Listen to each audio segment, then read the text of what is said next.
Hey, it's Monday, January 13th, 2020. Habitat season is officially started. I did a little bit of hinge cutting and edge feathering and TSI yesterday with my habitat mentor, Jared McClellan. And what the goal was to block an access road that I can drive with my vehicle. And I tend to just drive on it all the time. So I'm basically training the deer not to bed here. So you can see behind me here, I just drove my truck in, but I want to just take a couple quick videos of what I did. Ultimately, I'm looking to extend my bedding into an area that leads up to my food plot with the goal of thickening it up, trying to get some does there, and then try to put some bucks into the woods for bedding to kind of stage that. Also, it just overall will encourage deer to use this. So first, so you can see behind me, this was all wide open area here. And it started by laying some of these trees down. And I'll take you inside. There's some mounds inside that the deer were naturally bedding on in some weather conditions. But overall, last winter, I rarely had any deer beds in my snow. And I did official TSI, had some trees harvested last spring. And even just with that, during gun season when we had snow, I noticed a lot of deer beds in the woods. So overall, let's go look and see what we did. And hopefully it inspires you guys to try to make some of these on your place.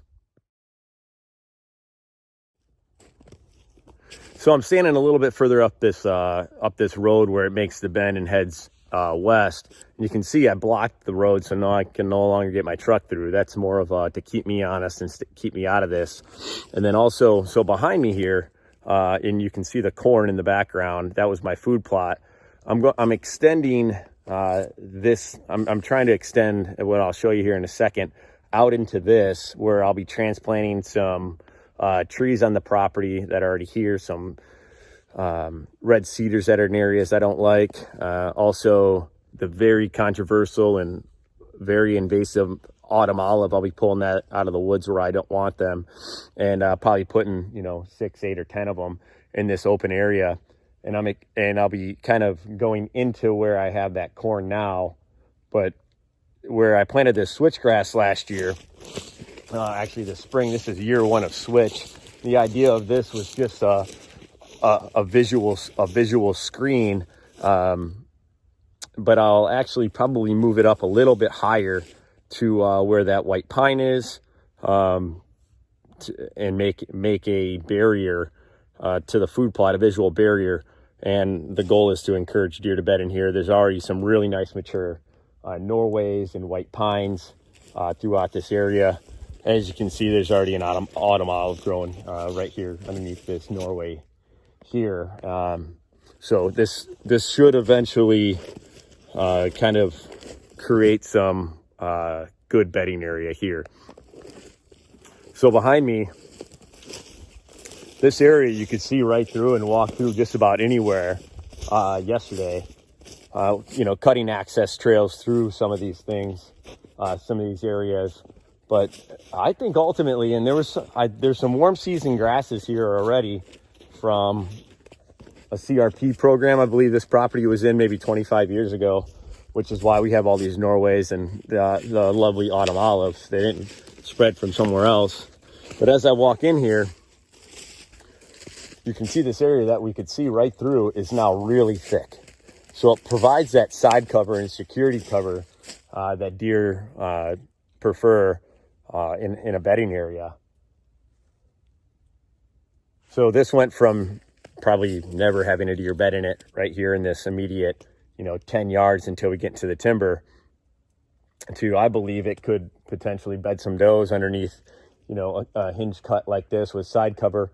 I would probably say I need to make a little bit more for the escape routes, but they can get out right here, obviously, and they can get out in the direction that I'm in right now. And again, the side cover that this provides gives this gives this area a little more security. And I feel like it's far enough away. It's probably 10 yards away, so they're not going to feel trapped in here. So this was the area which is just inside where I just was, that inspired coming over here and thickening up this edge. As you can see here, there's mounds, and these mounds are where I saw the deer beds during gun season. So basically what we did was we created side cover and some hinging here to promote them to bed on these mounds a little bit more, with multiple travel routes in and out of this and adequate side cover. Now, I know there's a controversial, deer don't necessarily need to bed under a tree. Maybe some do prefer that, but I think the most important thing is that side security cover. And then always escape routes. And then Jared had a great idea yesterday when we were here, and I'll be putting more logs on here, but we added a log right here for back cover. That's not something that I've personally done, but at being not as experienced as some of these other guys at it, I added that to this bed. So we'll see how that works. And then through here, which 12 months ago, this was a wide open park effect woods. And this is where I had the majority of my trees removed. You can see it's just super thick now.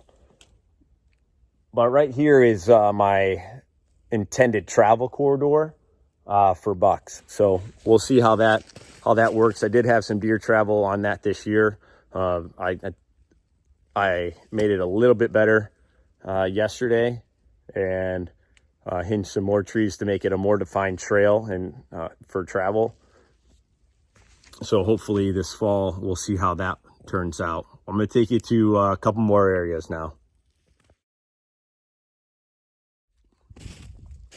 So here's another area along this access road that we blocked. This was actually the first tree we cut down.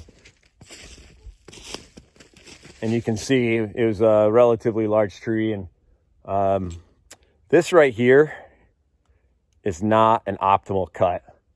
In fact, that could be very dangerous. As you can see, we cut a leaning cherry, and we knew it could potentially split like that, and we were out of the way and prepared for that to happen.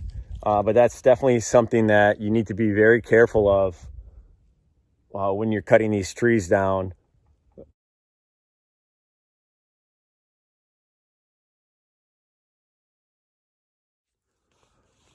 And here's kind of the end of that trail, that access road. And you can see this is another tree that we fell. My truck where we started is probably, 100 yards away. So this edge is going to create a nice,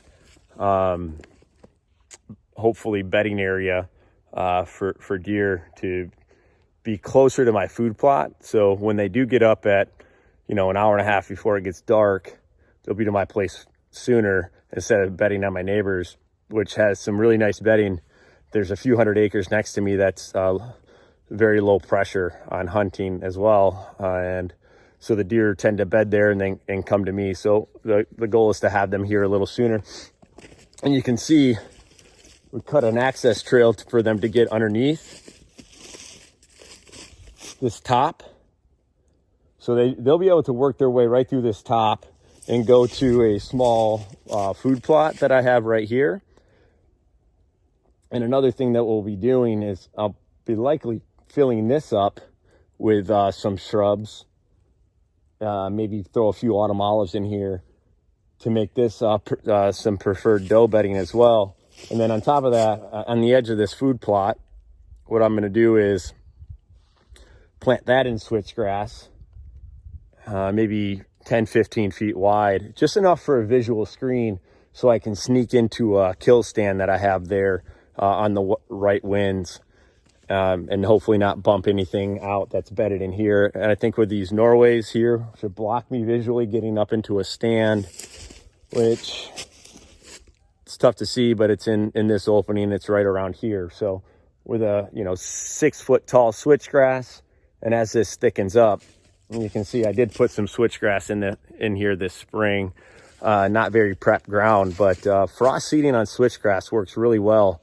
So if you can get out in the late summer and maybe even early fall and get a good Roundup kill, sometime in April is a perfect time.